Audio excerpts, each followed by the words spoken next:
Welcome to Everyone Loves Guitar, where we get to sit down and talk with interesting professional guitar players and related music industry experts. If you love playing guitar, stick around. You're in the right place. Hey, this is Craig Garber from Everyone Loves Guitar, and if you're a guitar player who's looking to make some more money, then listen very closely to what I'm about to tell you. If you're a guitar player, or any other kind of musician for that matter, or if you know a musician who wants to make some more money without having to tour or go on the road, or put up with any of the other BS musicians normally have to deal with, then you need to download this new special report about how to make a small fortune by licensing your music. And by licensing music, I mean getting your music inserted into movies, television shows, and commercials. The report is less than 20 pages long, and it was written by Mike Elsner, who I interviewed in episode number 167 of this show. Mike's been doing this for over 14 years, and he's had over 2,000 songs licensed at this point in time. That means he's getting paid to license almost 150 songs per year. Now, keep in mind, most successful career musicians don't get paid for 150 songs in total over a 30 or 40-year career. Yet, Mike's getting paid for this on an annual basis.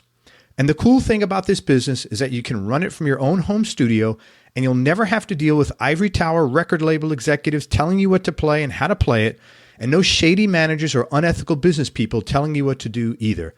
So download Mike's free ebook on the 4-step plan to licensing success right now. Just go to everyonelovesguitar.com/Mike. That's everyonelovesguitar.com/Mike, M-I-K-E. Let me know how you like the book. And now let's get on with the show. Hey everybody, this is Craig Garber from Everyone Loves Guitar, and we are here today with Boston's finest. We're here with Johnny A. Johnny's currently the guitar player with the Yardbirds. Started playing in bands in the 70s in the Boston area. During the 80s, he had a number of top regional hits. He also played as a sideman with Mingo Lewis, who was Santana's percussionist, as well as Delaney and Bonnie, and he also played with Derek and the Dominoes keyboard player Bobby Whitlock. He then began a 7-year stint as a guitarist and musical director with the Geils Band frontman Peter Wolf. He played on Wolf's albums and co-produced one of them, Long Line, in 1996, as well as joining him on world tours. In 1999, Johnny A released his debut CD, Sometime Tuesday Morning, which had the #1 single, Oh Yeah, across the USA on the AAA radio format. It marked the first time in over a decade that an instrumental had achieved the top spot on radio. Sometime Tuesday Morning went on to sell over 100,000 copies. And if you're a guitar player, I'll tell you right now, check out the song Oh Yeah. It's a great tune to play along with. Really fun. In 2003, Gibson, in close collaboration with Johnny A, released a Johnny A signature model guitar. The guitar sold so well that in 2007, Gibson released a second Johnny A signature guitar called the Johnny A Standard, which was re-released again in 2014. So that means his custom guitar has been selling since 2003. That's 14 years. That's almost unheard of. In 2004, Johnny's next CD called Get Inside was released, and the single I Had to Laugh made the Grammy nominations ballot. In 2010, Johnny A won the Boston Music Awards Blues Artist of the Year, and he was also inducted into the Boston Music Hall of Fame in 2014. The same year, he also released Driven, marking his engineering debut, as well as mixing, producing, and playing all the instruments on the album. Man, thank you for your time. I know you're a busy dude. Appreciate it. Yeah, you're welcome. Thanks, Craig, for having me. I just need to make one correction. I didn't play with Derek, and I didn't play with Delaney and Bonnie. I played with Bobby Whitlock, who was the keyboard player for Delaney and Bonnie, and Derek and the Dominoes with Eric Clapton. Great, thank you very much. So let me make that correct. And the other addition is in 2010, I also released a live DVD called One November Night. Awesome, thank you. Yeah. So, man, congratulations on the longevity of your signature guitar. That's really unheard of to have a model around that long, but yours keeps selling. I was curious if you could talk about it a little bit and about the guitar itself. Yeah, well, it's been kicking around for 15 years now. It's actually the 15th year anniversary this year. And last July, Epiphone released a version of it as well, and that's turned out to be quite a good seller for them. They only kind of projected to sell 500 in the first year. They released it halfway through the year in July at Summer NAMM last year, and it had already sold 750 copies. So, they're on pace to triple what their original projection for the guitar was. And I don't know. It's quite a humbling feeling because growing up as a kid in the North Shore of Boston, Gibson guitars are like, they were like the Mercedes Benz to me. I mean, all the people that I loved, played Gibson guitars. Especially the rock blues guys, whether it be early Clapton and Jeff Beck playing it for a stint, and Peter Green, Carlos Santana. I mean, the list goes on, and that Jimmy Page. It's just an iconic brand, and to be recognized and approached by that company to design a guitar with them is definitely a pinch me moment, no doubt about it. I still pinch myself over that one.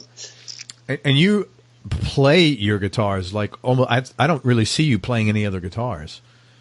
Yeah, I mean, for my solo gig, for my instrumental gig, I definitely use my model. I mean, that's what it was designed to do. It was designed to basically be ergonomically, be the right guitar and playability, modern features, variety in tone. It had to be capable of delivering a lot of different tones and musicalities, which it does. And so pretty much exclusively for my solo instrumental stuff, that's the guitar that I go to. That's my go-to guitar. I have different versions for different things. When I play with the band, I use a humbucker equipped one. For this new solo project that I'm doing, which is completely solo guitar, I'm using P90 equipped ones. But with the Yardbirds, I'm exclusively using a Les Paul Jr. And actually, I've been working on a modified one with Gibson because the hollow bodies, the Johnny A guitar is a hollow body guitar, and the Yardbirds do a lot of stuff with fuzz units, and fuzz units and hollow body guitars don't play well in the sandbox together. So I had to look for another alternative, and I started with a 59 True Historic Burst, which I love. I love the guitar, but you have a 59 Historic Burst? I do. I have a bunch of bursts. Yeah, I have about 9 or 10 Les Pauls, but I recently got one of the True Historic Bursts, and great guitar. And but I had to make me a junior at the same time, a 57 Junior single cut, and the guitar was just magical, and it was a fantastic combination when used in conjunction with the Yardbirds music. So with the Yardbirds, I'm using a Les Paul Jr. So one pickup, correct? One pickup. What do you have in there? Stock P90. Wow, that's really cool. Man, I used to love, like, one of my favorite players is Leslie West, and that's the bulk of his career. That's what he played. Great sounding guitar. Yeah, it's funny because most people kind of attribute the sound of a Junior to that real raunchy, grinding Leslie West, Chris Spedding, Steve Marriott type of sound, but it's an amazingly versatile guitar if you get behind the volume and tone control of it. It really is capable of a lot of different dynamic range. Do you tend to use pedals more, or are you more of a volume tone guy?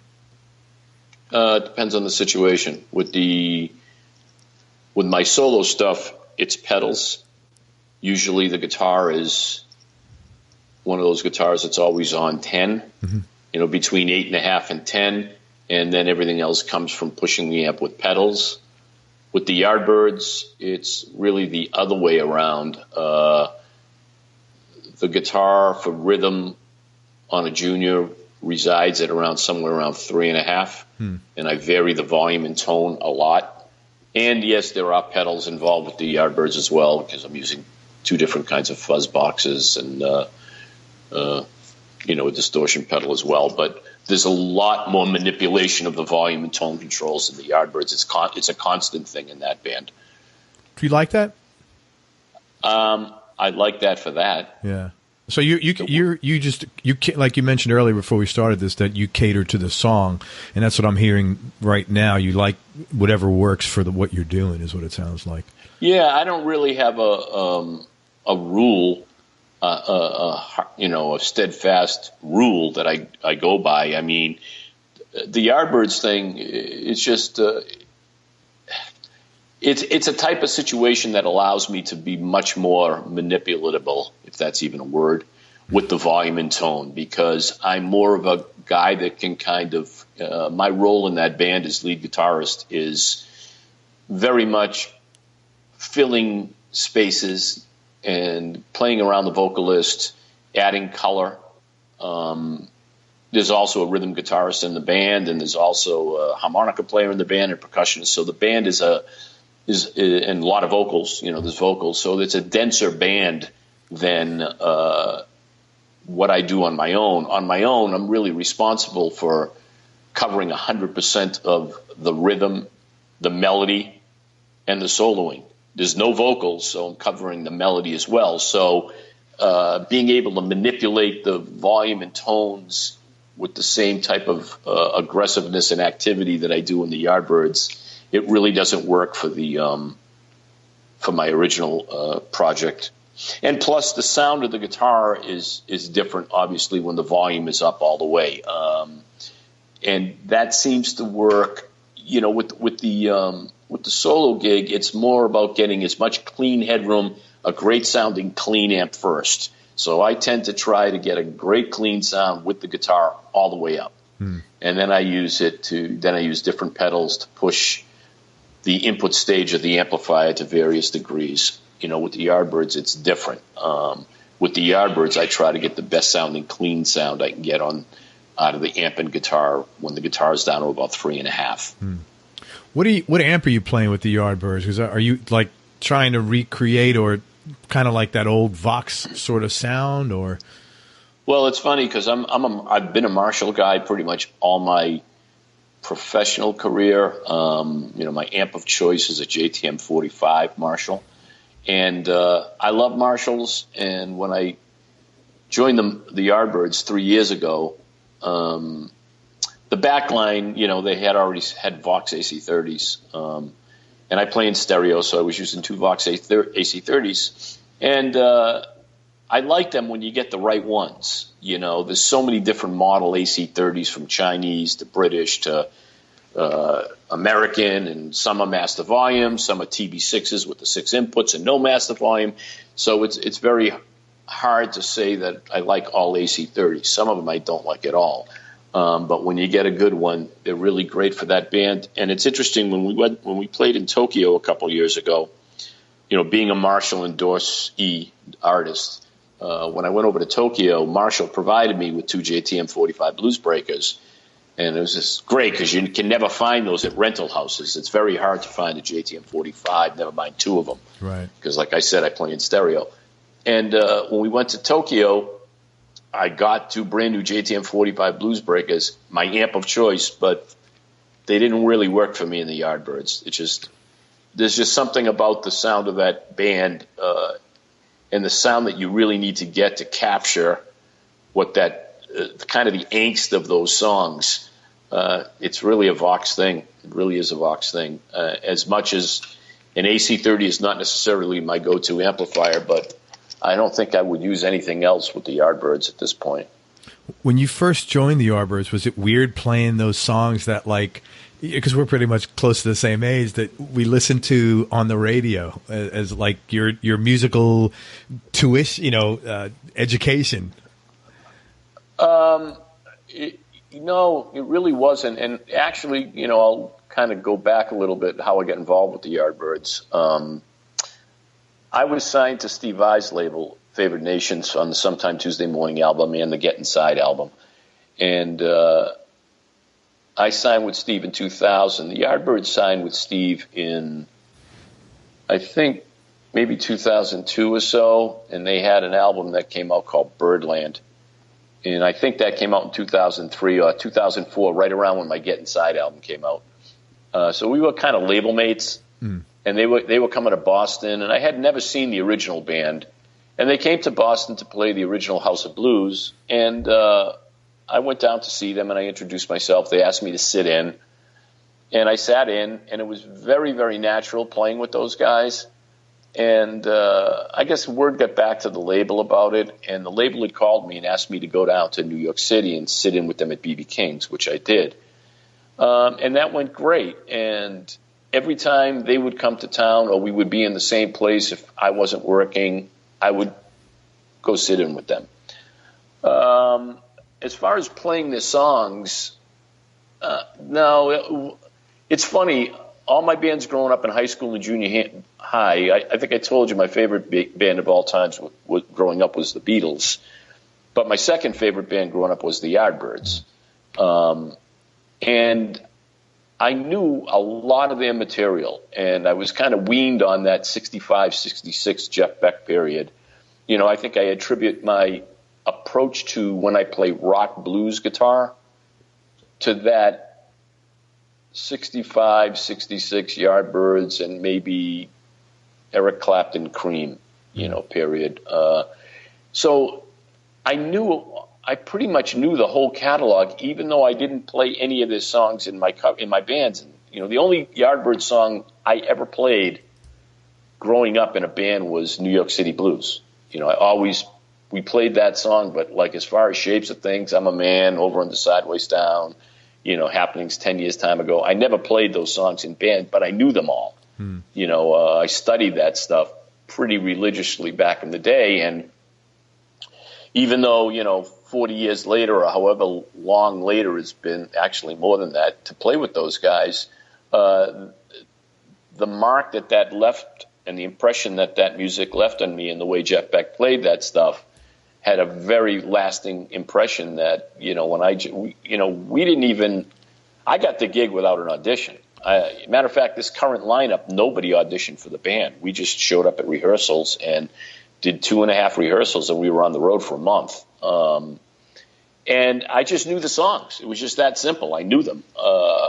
They were just kind of in my DNA. And all I did when I got the call twice, actually. The first time I got the call, they asked me to do a tour, and I was already booked with my own thing for a West Coast tour, so I had to decline. I couldn't do the tour. And I guess they auditioned or they hired Earl Slick to do the tour. And then there was someone in the band had an illness. The tour got canceled. So when the tour got rescheduled, I got a call again to play with them. And I had already started putting together a Midwest tour at the same time period, but I was able to move things around, and I did that tour, and I've been playing with them ever since. But the music was it was all just there. When I got the song list, the only thing I really did was go back and brush up and listen a little closer.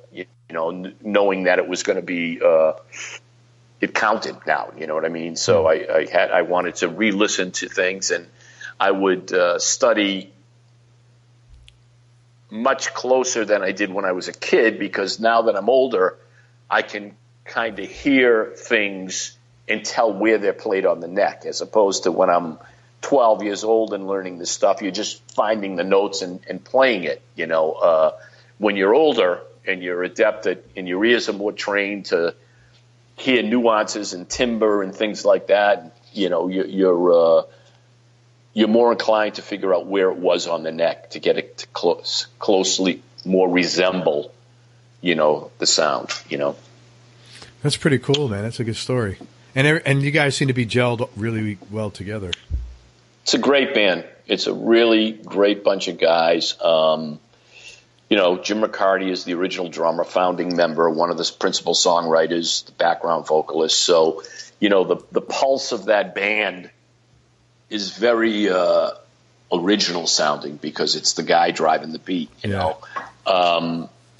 They've got a lead singer, rhythm guitarist. His name is John Iden, and he's been playing on and off with Jim and the Yardbirds for the last 20-something years. Remarkably has the ability to sound like Keith Relf, which is, not a he's a very interesting sounding voice, Keith Relf. So I don't think anybody else ever really sounded like him. But, John has the ability to kind of capture that. And Kenny Aronson is on bass. And Kenny's an old friend of mine. We never did play together, but we've been friends for a long time and always threatened to play together. And we've had the opportunity to play together in the Yardbirds, which is great because if you ever get a chance to interview Kenny, he'll tell you the reason he plays bass is because Paul Samwell Smith and the Yardbirds. And the last member in the band is a guy by the name of Mike Scavone. And Mike has a band in Jersey called the Doughboys. They're like a garage kind of rock band. They always have the coolest song of the week on Little Steven's thing. And he was also the singer in that band Ram Jam, Black Betty. Oh, yeah. So it's a tremendous lineup. And the cool thing about the band is it's definitely, when you see the band or you play in the band or you hear the band on video or whatever, YouTube, it definitely doesn't come off like a tribute band. It's definitely not a tribute band. It's just it's guys that have a like-minded spirit and reverence for the music, and that's it. It's definitely not a tribute. We pay respect to kind of what went before us, and we definitely put our own stamp and angst onto it. It's a very good band. It is, and you guys are each of you have your own sound. You guys are developed professionals. It would be almost weird if it was a tribute band. You don't want that when you see you guys in particular playing. Yeah, it's so weird because it isn't like. Well, I'm playing in the Yardbirds now. I got to use an Esquire, and I got to use this, and it's really got nothing to do with that. Yeah. And I think that the lead guitar chair obviously it's a highly scrutinized position because of the former members of Jeff Beck and Jimmy Page and Eric Clapton. So arguably three of the greatest rock blues guitar players of our generations, so it's a highly scrutinized chair to be in. You definitely get, it's not the Yardbirds without Jeff Beck. Oh, it's not the Yardbirds without Jimmy. It's not, is Eric going to be there? Constantly see that. Do people really ask and expect that? I don't know what people expect. To me, it's like when people say, well, it's not the Yardbirds without, Eric Clapton. And I say, well, what happened when Jeff Beck joined the band? It was still the Yardbirds. And, it's not the Yardbirds without Jeff Beck. Well, then Jimmy Page was in the band. Yeah. And, the Yardbirds have a long history of transient guitar players. All kinds of people played in that band. I think Jerry Donahue played in that band for a while. And, there were a lot of people that played in that band. And I'm not trying to mimic anybody, I just do my thing. I have a career as a guitarist, and hopefully I have a sound that people recognize. But having said that, I try to also give people what they want to hear, because if I was in the audience and I went to see somebody and I love that music, I would probably be disappointed if I didn't get some resemblance of what I was going there for. Sure, yeah. So I think there's a good balance with all of us in paying respect to what went before us and trying to put our own fingerprints on it, which I think we do. Awesome. Talk about you work with Peter Wolf, for quite a while. How'd you wind up connecting with him, and any cool or funny stories that out of that era? Well, first of all, there's just too many funny stories with Peter Wolf. There's a million stories with him. He's a character. And, I have to thank him for really kind of being the guy that broke me out of being a kind of a local regional guy, because he's the one that gave me the opportunity to co-produce that album on Warner Brothers, which was a comeback album for him. And that album got 4 stars in Rolling Stone. So, he got me out of my my little town, and I guess you could say somewhat showed me the world. But Peter, I got to know Peter The first time I was introduced to Peter was by Jeff Golub. Rest in peace. Great guy. Good friend. Jeff, I don't know if you must be familiar with Jeff. He played with Billy Squier. He played with Rod Stewart. He played with Peter Wolf. He had a huge smooth jazz career as a guitarist, a lot of number one singles. That's where I know him as. Yeah, and Joe, and unfortunately Jeff passed away about maybe 5 years ago now, but was the sweetest guy. And I used to know him from when he used to hang around in Boston with his local bands, and that's when we first met. And he was playing with Peter Wolf, and they were going to do the Come As You Are tour, I think it was, and Jeff brought Peter in to see me at a local club in Boston where I was playing with my band. And I didn't get the gig at the time. Peter's comment was that he thought that Jeff and I were too much alike the way we played. You know, we probably do have some parallel.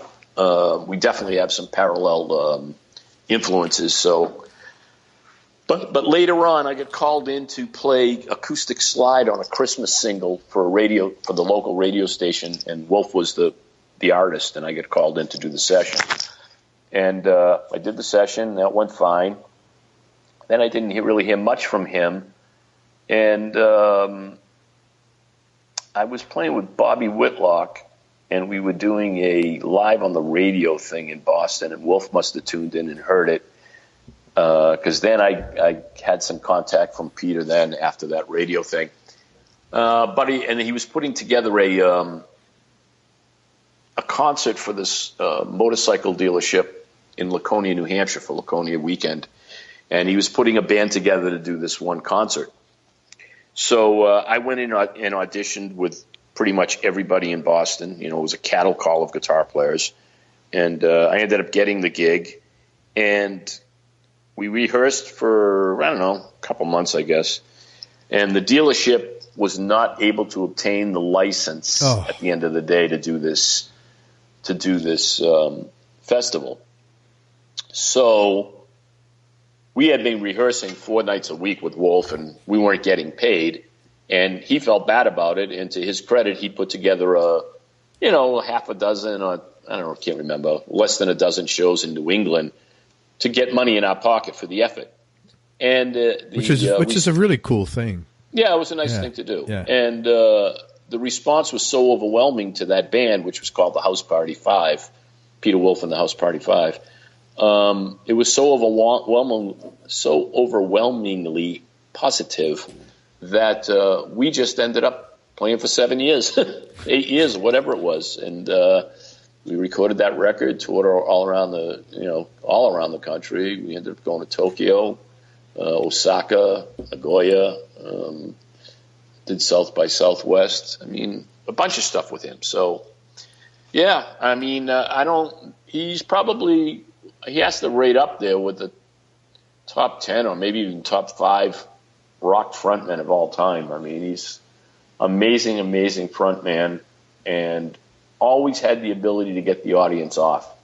You know, even if we went into a place that I won't say was hostile, but let's say indifferent to what was going on when we first walked on the stage, it definitely didn't end up that way. I mean, he always got the audience in the palm of his hand. So, it was really good experience working with him, you know. That's cool, man. It's funny how you, like, I'm always amazed at life in general, my own life and other shit that, you can't connect the dots moving forward, you know, and it was amazing to see what came out of this thing, which initially seemed like, a waste of time and frustrating and, just, it happened, and then it turned into a good thing. Well, it's funny because it's funny that you say something like that because, even with the Bobby Whitlock thing, when I worked with Bobby that time as his musical director, that was the second time I had met Bobby. The first time I met Bobby was really odd. I was out on the West Coast. I got a call to come I had a band in Boston called The Streets in the 70s. And it was a really good rock band, one of the better rock bands in Boston, I would say. And I got a call from this guy that asked me to fly out to L.A.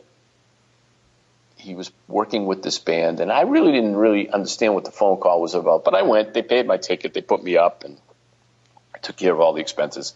It turned out the person wanted to buy the name The Streets for a band that he was working with. He thought I owned the name, but I didn't own the name. It was actually the manager of the band that owned the name. But in the process of being in L.A., I met Doug Clifford and Bobby Whitlock because they were working in a band together. We were up at the Record Plant House on Sunset, off of Sunset, and we ended up jamming together. And they were putting a band together. It was called California at the time. It was Doug Clifford. It was Bobby Whitlock. They called me. I flew out to San Francisco. They were rehearsing at Cosmo's Factory where that Creedence, with that album. Right, right. And at one point, actually, they asked me to join. I had things going on with my band, The Streets, at the time. We were being courted by Lieber and Krebs, who was Aerosmith's management. And I couldn't commit. I said no. Actually, after I left, I think Duck Dunn played with them for a stint. But it was interesting because years later now, say 10 years later, Bobby hooked up with a manager in Boston that used to manage me. And he wanted this guy to manage him and put a band together. So my name came up, and Bobby says, I remember that guy, blah, blah, blah, blah. Let's have him be the musical director. And that's how the Bobby Whitlock connection came. And then playing with Bobby on the radio is how the Wolf connection came. And then while I was playing with Wolf, we were on the road. I got a severe case of bronchitis and got an extreme case of laryngitis where I completely lost my voice for 3 weeks. And when it came back, the middle range of my vocals were gone. I couldn't sing in the meat and potatoes. I still had my falsetto, still had a low range, but in the normal kind of male range of a male singer, I didn't have that anymore, which is what forced me into being an instrumentalist. Right. Right. So it's just funny you were talking about connecting dots and not seeing them going forward. It's interesting that the Whitlock thing turned into the Streets thing, and the name turned into meeting Whitlock, which turned into playing with Whitlock, which introduced me to Wolf, which the laryngitis got me to be an instrumental musician, which led to the record deals. Yeah, yeah. It's kind of crazy. It is crazy. Which led to the Gibson deal. Right. Yeah, it is crazy, man. I'm always just amazed at the kind of like the serendipity or the statistical unlikelihood of any of these things kind of happening, and yet it happens all the time to people all over every day. Yeah, I mean, I think of it, I occasionally do think of this young kid, me, playing guitar at 12 years old with scoliosis and a full body back cast on for a year and a half, and sitting there in Malden, Massachusetts, listening to the Yardbirds, dreaming about a Gibson guitar. Right. 50 years later, being in the Yardbirds with my name at the end of a Gibson guitar headstock. Right. Kind of crazy. I mean, and I wasn't, back then I would never dream of playing in the Yardbirds. I mean, who would think about that? Who would think about being a signature artist for Gibson? I never thought about that stuff. Right. I never aspired to that stuff. I really didn't. Yeah. I thought that was for other people, Yeah. It's wild. Talk about, you told me a story when we first spoke, that you opened up for Aerosmith in high school or something like that? Or they went to your high school? No, I opened up for Aerosmith at the Music Hall in Boston in 1978, I believe that was, with my band, The Streets. Yeah. And what, the one where all the amps blew up? Is that the story you're talking about? I don't know. You just briefly were telling me, you were talking about, some of the stuff that, we just having like a random conversation the first time. You said something about, I've known those guys since high school, or I thought you said. Well, I've known them since, 71. I've known those guys because I used to work at the big music store in Boston, Mass, called EU Wurlitzer, and that's where everybody shopped. All the stars that came into town, that was the music store that had everything. And I worked there in, I think it was 1971 when I got out of high school. I graduated in 70, and that's when I met those guys. They didn't have a record deal. They were broke. They used to rehearse on Newbury Street downstairs in the basement of this drum shop. And, Joe and Steven would come in all the time, and Joe probably wouldn't remember. Maybe he would if I reminded him. Maybe I'll remind him the next time I see him. But I used to slide those guys' guitar strings for free because they couldn't afford to pay for them. Yeah. But yeah, I met those guys, way, way back. We've been friends for a very long time. Wow. It's a long time ago, man. Mm-hmm. Talk about, I know you're pretty excited about your instrumental thing now that you got going on, Just Me and My Guitars. You want to talk about that a little bit?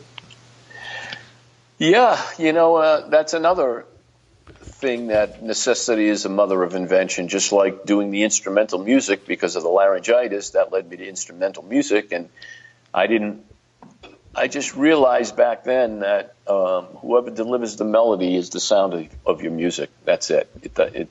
No ifs, ands, buts about it. Whoever's delivering the melody, Kenny G, Peter Wolf, Booker T, that's your sound. So when I got laryngitis, I had decided that I didn't really want to be beholden on a singer for my success. I didn't want to put my eggs in somebody else's basket. So that's what forced me to go into the instrumental thing. And kind of the same thing has happened again with this Just Me and My Guitars thing. Trying to keep a band together in this day and age with economics and less places to play and nobody wants to pay you and blah, blah, blah, blah, blah. And, at the age group that I'm in and the people that I play with that all have families and responsibilities, to try to have 3 or 4 guys that are there 100% of the time is unlikely these days. So I would have a couple of strings of guys, 8 first call guys, second calls guys, third call guys. And it got to the point where I'm trying to put tours together, and it was getting very difficult making 10, 20 phone calls just to see who's available during a certain time frame, that it forced me to take a look at another alternative how to perform. And I started, I had been telling, my wife that, look, I'd like to be able to play all by myself, and one of the reasons I started instrumental music was the kind of fondness that I had walking into a piano bar and watching a piano player play all by himself and delivering you the whole song. I really like that aspect of self-sufficiency as a musician. I was never proficient enough to do it. When I started playing music instrumentally, that was one of my goals, was to reach that point where I could play a song by myself, deliver melody and chords and stuff, which I did to some degree, but I had a trio, so I did have a rhythm section. Now the fact that I couldn't depend on musicians to work, and I have to work just like everybody else, so if I don't go out and gig, I don't pay my bills. So it forced me into the extreme version of what I want to do, which is basically play solo. So I just figured out a way to do it, and I've done about 18 shows now this way, and I'm really enjoying the musicality of it. People seem to be digging it. It goes over very well, and I'm going to at least continue doing it throughout the rest of this year, through 2018, and I don't know. We'll see what happens. But that's really how it happened. And this is Just Me and My Guitars brand. That was totally organic, and how that came about was somebody asked me if I was going to be doing any, am I on the road? Or, what are you doing? Where you gigging? I said, well, I'm going to be doing a solo tour in January. Oh, yeah, I've seen you play solo. And I said, No. You see me with a trio. This is solo, Just Me and My Guitars. And as soon as I said it, it was like, oh, that's a pretty good theme. Yeah. So I just started branding it as that, and putting the gigs out, Just Me and My Guitars, Just Me and My Guitars. T-shirts, just the whole thing. Sure. And it's caught on, and it's being very well received. Like I said, I did the West Coast tour. In January, I did the Joe Bonamassa cruise a couple weeks ago, and then I did another, half dozen shows. So it's been about a dozen and a half shows that I've done this way, I have this month of March off, which is good. I needed a break. But I have more shows coming up in April and touring with the Yardbirds in May, June, and in between their legs of tours, I got some more of my stuff happening. And I don't know what the plans for it for a as far as a product, meaning CD or, I was planning on a live video I'd like to do, because a CD doesn't really explain what's going on, because this whole performance is live, no overdubs, and there's looping involved with no pre-recorded tracks and no pre-recorded loops. So part of the allure is to be able to go out and do these kind of to some point the songs are there's a lot of stuff going on, and it's all done in the moment. So part of the excitement and the allure is to see how it's done. So I had been kind of toying with the fact of doing a DVD of it somehow, but I've kind of made the program material is based around the British songbook of the 60s. So to do a DVD, it could be cost prohibitive, because it comes into the cost of sync licenses for all these songs, which is different than just doing a mechanical license. If you do a cover song with a sync, cover songs and doing them on a CD or an album, there's a statutory rate, sure, and that's preset and predetermined. When you marry music to video or film, it's kind of up for grabs, and the publisher can charge whatever they want. So it could make the project cost prohibitive. Well, you could always, maybe you could roll out one or two songs on YouTube, see what kind of reception you get. Well, I have. There's some stuff already on YouTube from the Bonamassa cruise and different things, and it's getting very well received. But I'd like to put out a real produced product if possible, but we'll see.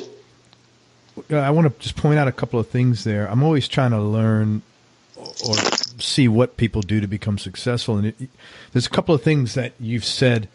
One is, you haven't said this word, but you've had to be very adaptable to change. And I know, like, I've been working for myself for 19 years, and I would say that's probably the number one thing. If you, as an entrepreneur, you can't adapt, you're kind of fucked.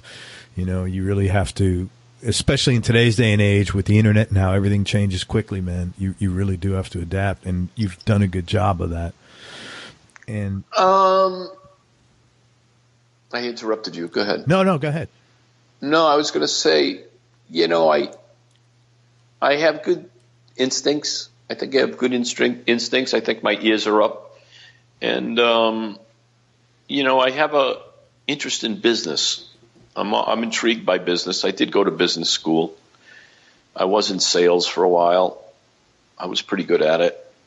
Who were you selling? Well, I was after I got out of music retail, I did, it's funny, I've been in a lot of different facets of the music industry, from music retail, being behind the counter of a music store, to working for a manufacturer. I worked for Tom Scholl's for 4 years as his audio QC guy. Tom Scholl's from Boston. Yeah, the band Boston. Yeah. And then after that, I was a manufacturer's sales rep, where I was the liaison between the dealer and the manufacturer, and basically tried to sell product into the dealer, and also been an artist. And it's funny, because the sales experience as a rep really helped me when I put out my first album, because I didn't have a label. I put it out on my own, and I distributed it on my own to 65 retail locations all around New England. I consigned it to them before I got my record deal, and I was managing 65 record stores, managing my product throughout those stores. And I think business is exciting. I like business. I like taking a product from nothing and creating a demand for it, or trying to figure out the Rubik's Cube, of making something happen. Mm-hmm. So I did lose sight of what your original question was, though. Well, I was just saying that I think I always try to, one of the things I get out of these is to see what other people have done to be successful, because I'm always trying to be better at business and the various projects I have. And you had two. One of them was adaptability, which is definitely. But the other thing you said was, I want to be self-sufficient. And every entrepreneur I know, not that they do everything themselves, you got to have help, but that's the core of the mindset. I don't want to depend on somebody else to basically drive my income. I want to be self-sufficient and be able to create it myself. Well, okay, so getting back to the first record, and that this is kind of what you're mentioning is kind of where I took my cue.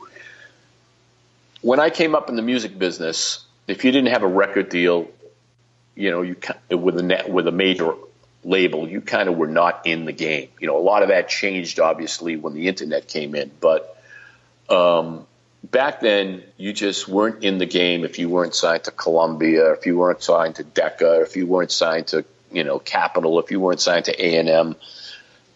So I was trying to get a record deal with this instrumental thing for my first album.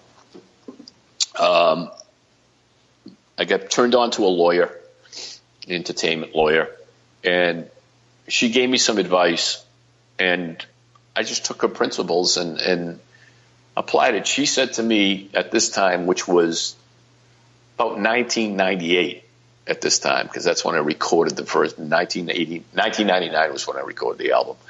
She said to me, lawyers don't make record deals anymore. She said, you have to have a good product, A. You have to have a live story, B. You have to have a press story, C. You have to have a radio story, all this other stuff. So I started to look at those bullet points and try to attack them. I made a good record. I definitely made it. It was a good record. Then I tried to do some gigs. I ended up getting a residency in my hometown every other Tuesday night for $60. And it started to spread what I was doing. People, the place would be sold out every Tuesday that we played. And then it spread to Boston. I ended up getting a shot at the House of Blues, supporting somebody. And we went over great. That turned into a residency at the House of Blues in Boston on Monday nights. Word got out. Then we needed the press story. Then all of a sudden there was a big article about me in the Boston Phoenix. Then all of a sudden there was a full-page picture of me in the Boston Herald.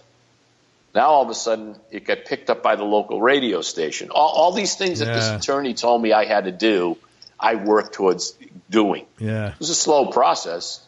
It took over a year to do that. That's another thing. Everything's a fucking grind. When you start something up, it's not like people have this illusion, the guy just started a business or he just started playing guitar and it took off. That doesn't happen, man. I'm 65 years old. It didn't just take off. And I didn't get a break as far as being on a national distribution with a real record company because, I got picked up by Steve Vai, and that was distributed by Sony, Sony Red. And that was in the year 2000. So, and he re-released it in 2001. So, how old was I? 47. 45, 46 years old, when I really got my first break. I had been doing things as a sideman, but I produced that album and recorded that album with Wolf in 1996, but really kind of making my bones, that really didn't happen until 2001. And like I said, I was born in 1952. Right. So it took a long time to, it's like I ended up playing the Boston Garden with Peter Wolf, and, maybe we closed the original Garden and we opened the new Garden. I was born 5 miles from the Boston Garden. And I always say it's a funny story. I was born 5 miles away. It took me 45 years to get there. Well, that's a good accomplishment, though. That's a really cool thing in your hometown to do, Yeah, it was great. But, I just think you have to have the interest in being an entrepreneur, and you have to know how to get out of your own way, and you have to be really diligent about it. And I think the sales experience helped because – if nothing else, what is a musician? He's just a salesman, basically. He's trying to sell himself, And and you have to take rejection. You know, there's a lot of rejection in the music business, and you really can't. If you're honest with yourself and you really think you have a good product and you carve away all the bullshit and you're still getting rejected, you just have to be able to withstand that type of, rejection, I guess, and keep at it if you believe in it. Just got to keep at it. I was lucky in the sense of timing, not lucky in the sense that I got a lucky break. I didn't get a lucky break. I worked just like every person that I know that's successful. It's not Star Searcher. It's not whatever they call those shows now, those talent shows. I mean, everybody that I know that Star Search. You're showing your age there. Yeah, I'm showing my age. So you think you can dance or whatever the fuck they call it. Ed McMahon. Everybody that I know, came up and they worked their asses off to do it. And even though it looks like overnight success, and it's not. No, it's definitely not. But you got to be able to roll with it. You've got to be able to, kind of have the instincts enough to navigate the waters, and that's really it. But I was fortunate. I won't say lucky. I was fortunate that when my thing started to happen, there was this thing called the internet, and there was this radio format called AAA. Now, my music never would have got played on rock radio. It never would have got played on the big hit stations, but there was this little radio format called AAA radio, adult album, something or other, whatever it stands for. Adult album alternative, okay. AAA radio. And there was about 50 stations around the country. And they were making noise because this was a time where, the guys that couldn't get played on those rock stations initially, that was where they were getting played. People like John Mayer, people like David Gray, people like Ani DeFranco, people like Brad Paisley. All these people were coming up at the same time that I was coming up, like 2001. And that's where they were getting played. So, and AAA was starving for content. They wanted new artists. Because they couldn't get the Bruce Springsteens. They couldn't get the U2s. They couldn't get any of those artists. So they were looking for independent type artists, Cowboy Junkies, all that kind of stuff. And I was fortunate that all of a sudden my song started to react in Boston, then Burlington, Vermont, then Philadelphia, and all these stations, Austin, Texas, and it just started to kind of happen. I didn't have a record deal. I was still doing it by myself. I was still mailing, packaging the albums up in my bedroom and mailing them out myself and calling the radio stations. I was doing everything. I was self-managed. I still am self-managed. Which I don't know if is necessarily a good thing, but I am. So I was lucky that there was the internet, because the internet allowed me to reach out.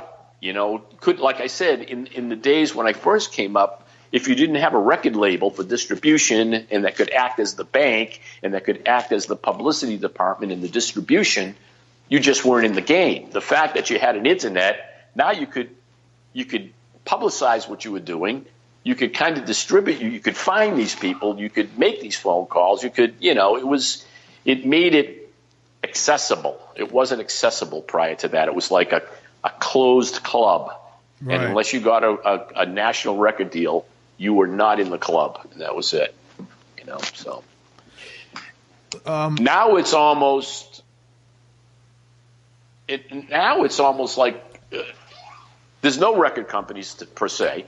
But now anybody can make and that's the other thing. When I was coming up, you had to record in a real recording studio. Right. I mean, the technology to make a record that could compete, you couldn't do that in your house. You needed to have a real, 16-track machine and a real console and real compressors and real microphones and all that other stuff. And they were so expensive, it was only recording studios that had that. Now, the technology for $10,000. you can make a record in your house. Yeah. And now you have the internet that you can put. Now everybody can be. Now you're in competition with everybody. It's almost like too much now.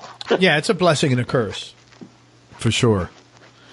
Let me ask, if you could go. You've been doing this a long time. If you had to go back, or if you could go back and give 25, 35-year-old you advice, or even 45-year-old you, what would you say? What advice would you give yourself? Well, the 45-year-old, I gave my advice to that 45-year-old, and that's what got me my success. So I would give the same advice, which was just the 20-year-old guy, the one thing I never wanted to do was release an independent single on my own. I always thought, hey, look, if I can't get a record deal, I'm not just going to release some local single. In retrospect, that was a mistake. Because, I've come to realize that a lot of these bands that did get signed in the 60s and 70s, they did have independent singles that kept getting upstreamed and upstreamed and upstreamed. I was a guy that just looked at it like, I thought you had to get signed by Capitol. Sure. I didn't know enough about the business then, and I didn't have a manager. And like I said, I still don't have a manager. I learned a lot by my own mistakes. Another mistake. The one time we did have a manager was when I was playing with the Streets, and I was on tour with Aerosmith, and we toured a bunch of places with them, all the way out to the Midwest. We were just a band from Boston, and the one mistake we made is we never went back to those towns. We just didn't realize, like, hey, we just played Cleveland. Let's call some club owner in Cleveland and say, hey, we were the band that opened up for Aerosmith. Can we come back and play a club? That kind of stuff, just the common sense of doing that, we didn't have back then. We were waiting for a manager to tell us what to do. Sure. And it wasn't until I decided and realized that, first of all, no one's going to come along and manage you until you can make them money. Then no one's doing nothing for free. Right. So unless you can, immediately put something in somebody's pocket, they're not going to look at you twice. It's very, very rare that someone's doing it for on a labor of love anymore. Yeah, sure, man. So you'd have advised yourself basically to don't be afraid not to be afraid. Release that local single, and something is better than nothing. Yeah, and just see my local singles that we did, because we had a great radio station in Boston called WBCN. It was one of the first FM stations in the country, and it was an extremely powerful station. And they had a great respect for local artists, and they always try to give local artists a leg up. And they had this thing called, the Big Mattress Song of the Week, and it'd be the top three and the local top three, and people would vote and all that other stuff. Well, every song that I ever released in Boston in those days went to number one. Every one of them. One of them was number one for 26 weeks. That's a half a year. That's a big chunk, yeah, man. That's a half a year.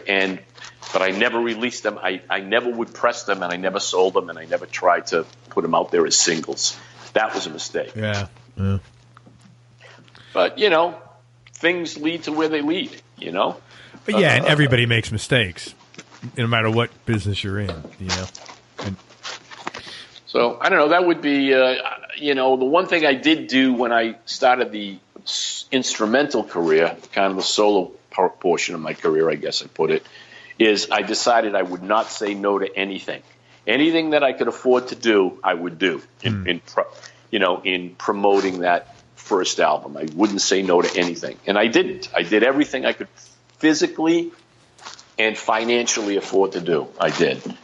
And I think that was probably a good thing to do, instead of saying, no, I'm not going to drive 3 hours to play on that radio station for free. No, I just did everything. Yeah. So I'm going to ask you. Go ahead. Sorry. No, I apologize. Yeah. I got nothing. Go ahead.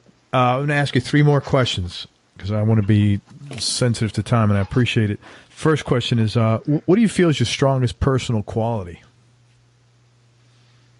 Perseverance. Yeah, I was thinking you're going to say something along those lines.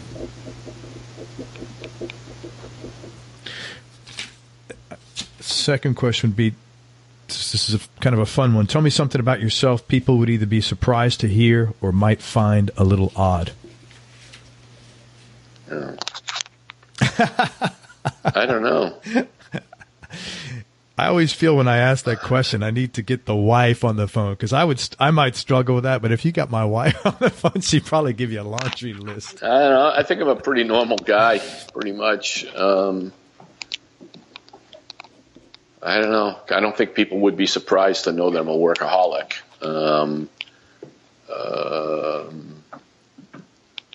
I don't know. That's a tough one because I don't really think there's any surprises with me. I'm from Boston. What you see is what you get. What you see is what you get. Yeah, I'm the same way. I think that's a Northeastern thing in general from the big cities in the Northeast. Last question, man. Tell me the biggest change in your personality, Johnny, over the last 10 years, and how much of that change has been deliberate and how much is just a natural part of aging? I think what I learned since doing this, I used to always say no to everything.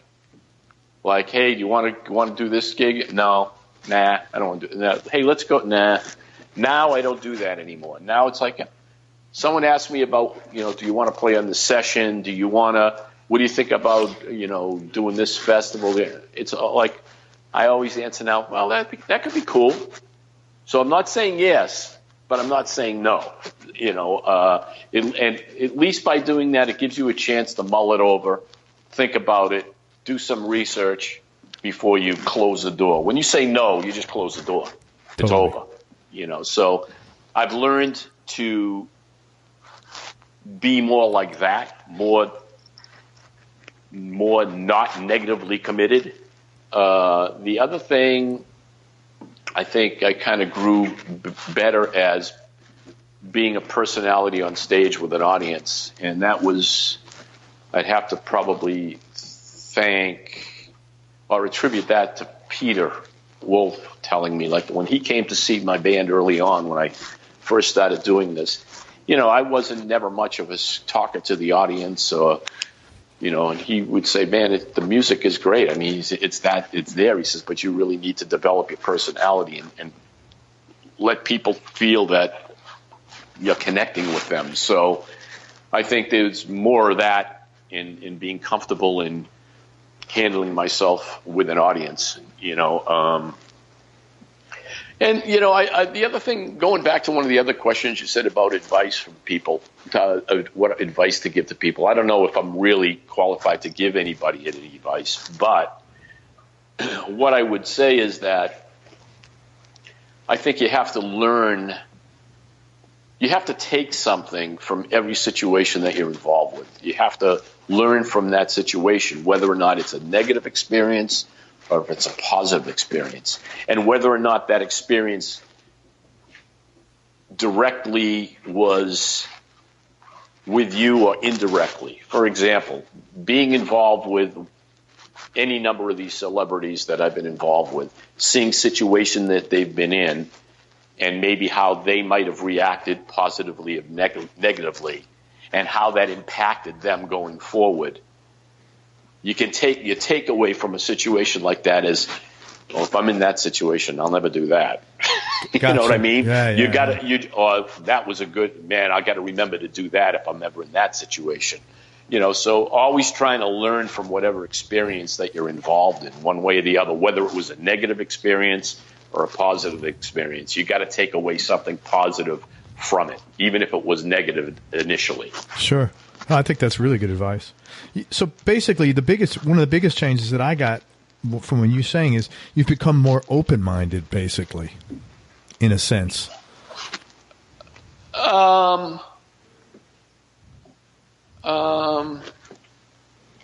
Maybe. Like instead of automatically saying no, even if you're not sure, you say maybe. So it seems like you're like a little more open-minded. Possibly. You're not open-minded to that answer. Well, see how I said no? See how I didn't say no? Yeah, he said possibly. Well, I'm mulling that over. You're mulling that over. I didn't want to be negatively committed. You're practicing what you preach in the answer to the question. Possibly. Possibly. No, maybe. I mean, I am definitely a black and white character. There's no doubt about it. I very rarely live in the middle. Yeah. And I wear my thoughts on my sleeve. Most of the time, that's not a good thing. Depends. If you're dealing with people that are the same way, it's a good thing. Because they want to don't piss on my back and tell me it's raining, kind of thing. You want to know what's going on. It's easier, it's quicker, it's more efficient, it's more real. Yeah, it doesn't work that way because most people don't really want to hear the truth.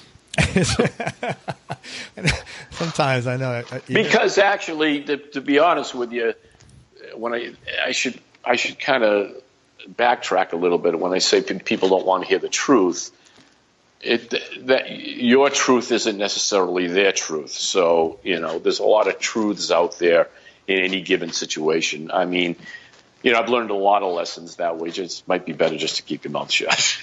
Possibly. Hey, in that case, definitely. Hey, listen. But yeah. Okay, I'm sorry. Go ahead. No, I was going to say I can't thank you enough for your time, man. I really appreciate it. And any final words of wisdom? Because I want to tell people where to find you. Yeah, I mean, I'm kind of like dog shit. I'm everywhere. They can just go to the website, johnnya.com, and that's got a navigation bar that'll point you to the social media sites. And I'm pretty active on social media, and I'm pretty accessible to fans if they have questions and stuff like that. But yeah, just come along, and if you're not familiar with me, check it out, and hope you like what you hear. That's all. Yeah, and check out Johnny A's signature guitars. There's 2 of them with Gibson, 1 of them with Epiphone. Are they stocked at like the major dealers, like typical? Oh yeah. Yeah. Okay. Good. Oh, yeah. I mean, the Gibson custom one sometimes is hard to find because it's very expensive and it's usually back ordered. Matter of fact, the Epiphone version, even though it's much more cost effective and obtainable by pretty much most people, I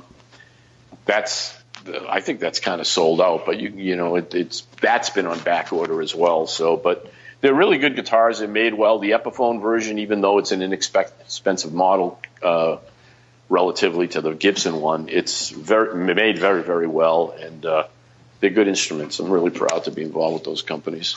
Awesome, and congratulations on the success of longevity in that. Congratulations on Just Me and My Guitars, man. I hope you come down here to Florida. I will come. You just missed me, man. I was in Naples. I know, you're too far away. I was in Boca. You're too far away. I know. Right when we started talking, right after we talked to you, Naples is 3.5 hours from me, man. Oh. Yeah. What about Boca? You knew there? No, I'm north of Naples. Oh, gotcha. Boca is about 4.5 hours the other way. All right, well, keep me on your radar, babe. I certainly will. Everybody, check out Johnny A at johnnya.com and check out his tour if he's coming by your area. Just Me and My Guitars. If you're not familiar with him, he's a great guitar player and he has great tone and just a very good pop song-based guy.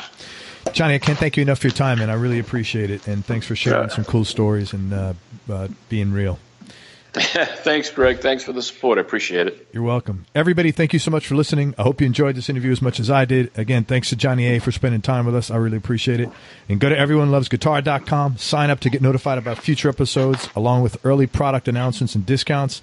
And remember, happiness is a choice, so choose wisely. Be nice, go play a guitar, and have fun. Till next time, peace and love, y'all, and I'm out.